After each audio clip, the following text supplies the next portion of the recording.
Jamais le syndicalisme ne s'était battu jusque-là pour taxer le capital pour financer la Sécu. Si vous taxez le capital, vous le légitimez. S'il y a moins de capital, il y aura moins de sous pour la Sécu, c'est emmerdant. Nous avons un conflit aujourd'hui, très aigu, sur la mesure de la valeur économique. Très aigu, mais que nous sous-estimons, puisque nous croyons que tout est foutu, etc., que le capital a gagné, etc., etc. Nous sommes au début des 10 années d'austérité qui nous sont promises pour fonder sur notre travail les milliers de milliards d'euros qui ont été déversés à la pelle sur les actionnaires depuis 3 ans pour sauver ces salauds nécessaires. Puisqu'on ne manifeste pas contre le fait de sauver les salauds nécessaires. On n'a pas laissé crever les banques. On a eu peur que ce soit pire. Vous voyez, c'est ça le point. On dit c'est des salauds. Mais ce n'est pas des salauds. C'est des parasites tout à fait différents. Ils servent à rien. Dire c'est des salauds, c'est dire ils sont nécessaires et ils nous emmerdent. Oui, alors on va les taxer. Vous voyez la ronde intellectuelle dans laquelle on est. Vous allez vous retrouver comme ces salariés anglais qui ont manifesté contre les sanctions que Obama avait fait semblant de prendre contre British Petroleum lors de la marée noire dans le golfe du Mexique, parce que la bonne santé de la protection sociale anglaise dépend de la bonne santé du capital. Ils en sont là, les Anglais. C'est dramatique. Les Américains. On a envie de se mettre sur ce pied-là, en taxant le capital pour financer la Sécu. Taxer le capital, c'est légitimer la propriété lucrative. La propriété lucrative, c'est le fait d'avoir un patrimoine qu'on ne consomme pas pour en tirer un revenu. C'est ça la propriété lucrative. J'ai une maison que je n'habite pas et dont je tire un revenu. J'ai des outils que je n'utilise pas moi-même, c'est un salarié qui l'utilise, j'en tire un revenu. Ça, c'est de la... J'ai des actions que je ne boulotte pas, ou plutôt c'est des actions qui représentent de l'outil de travail que je n'utilise pas moi-même, et j'en tire un revenu. Ça, c'est la propriété lucrative, qui est forcément une ponction sur le travail d'autrui. La propriété lucrative est une institution capitaliste fondamentale. Et la propriété d'usage, c'est le fait d'être propriétaire de sa maison, de son outil de travail, mais sans ponctionner de la valeur créée par autrui. Épargner, ça n'est pas accumuler de la valeur, c'est accumuler des droits sur la valeur, produite au moment où on transforme l'épargne en monnaie. Bon. Donc un repreneur, un investisseur n'apporte jamais rien qu'il ne vienne de nous piquer. C'est quand même un beau nom, un repreneur, un type qui va vraiment tout nous prendre. Vous avez 250 milliards d'euros qui partent en fumée. L'affaire Woerth-Bettencourt nous donne un petit peu quelques informations sur la fumée en question. Pour assumer des engagements de long terme, il ne faut surtout pas de propriété lucrative. En matière de santé, c'est tout à fait évident. Comparer le système de santé des USA et les systèmes de santé européens.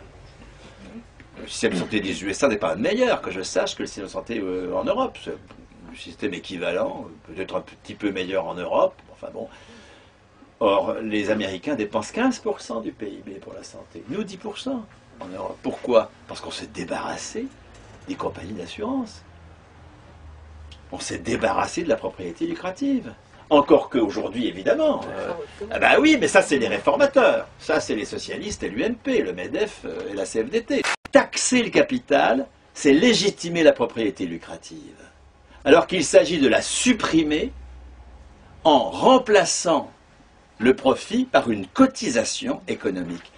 Nous prouvons en matière de retraite, en matière de santé, qu'il n'y a pas besoin d'accumulation financière pour financer des dépenses aussi énormes. 500 milliards, si j'additionne la santé, la vieillesse, on est à 460 milliards, et puis on est à près de 600 milliards si on ajoute l'emploi, les allocations familiales, etc. Pour la santé, pour la vieillesse, heureusement que ce n'est pas mon employeur qui paye ma retraite ou mon opération du cœur. Et l'employeur, d'ailleurs, n'y a pas intérêt. Il préfère cotiser et n'avoir pas à assumer les dépenses de santé de ses salariés ou les dépenses de vieillesse de retraités qui peuvent être plus nombreux que les actifs qu'il a actuellement dans son entreprise. puisque la cotisation sociale, ça marche si bien, y compris pour l'investissement hospitalier. L'assurance maladie finance l'investissement hospitalier. Ben, nous allons financer tout l'investissement par une cotisation. Les entreprises verront l'intérêt qu'il y a à payer une cotisation plutôt qu'à rembourser des prêteurs. Et puis on va progressivement supprimer le crédit lucratif. Depuis 15 ans, nous avons abandonné toute revendication sur le taux de cotisation. Nous revendiquons la modulation du taux de cotisation. Vous vous rendez compte de la monstruosité? Ceux qui créent des emplois auraient moins de cotisation. Ce qui veut donc dire que la cotisation est l'ennemi de l'emploi. Ce mot d'ordre-là, implicitement, nous dit que la cotisation sociale est une taxe sur le travail. Vous vous rendez compte de contresens de lecture incroyable, hein? Nous avons intégré ce discours imbécile sur la taxe sur le travail qui est mauvaise pour l'emploi. Le PIB, nos 2000 milliards, c'est l'évaluation économique de notre travail. Tout est pris sur le travail. Le salaire est pris sur le travail. Le salaire direct, il est pris sur le travail. Est-ce qu'on appelle ça une taxe sur le travail, le salaire? Si j'en crois en tout cas les opposants à la réforme, oui, le salaire est une taxe sur le travail. Le profit est une taxe sur le travail.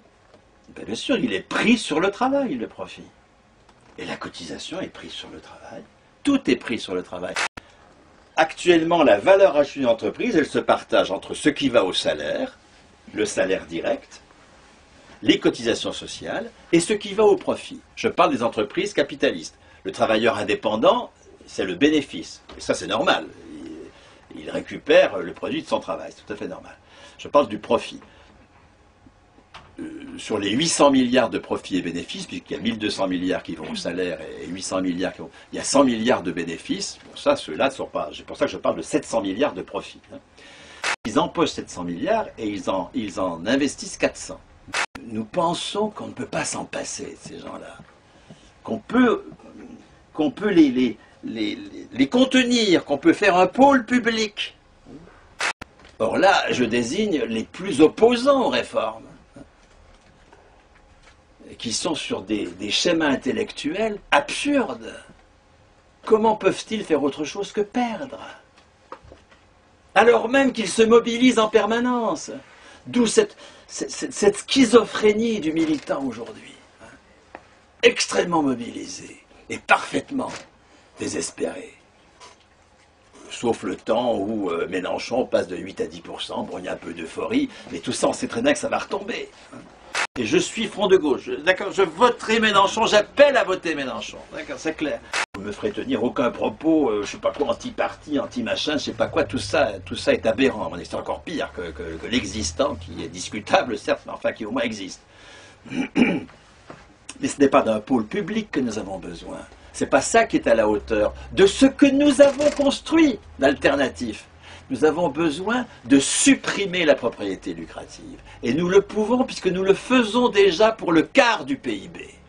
L'inégalité fondamentale dont nous crevons actuellement, c'est le fait que nous soyons des mineurs économiques sans aucune prise sur la définition de la valeur.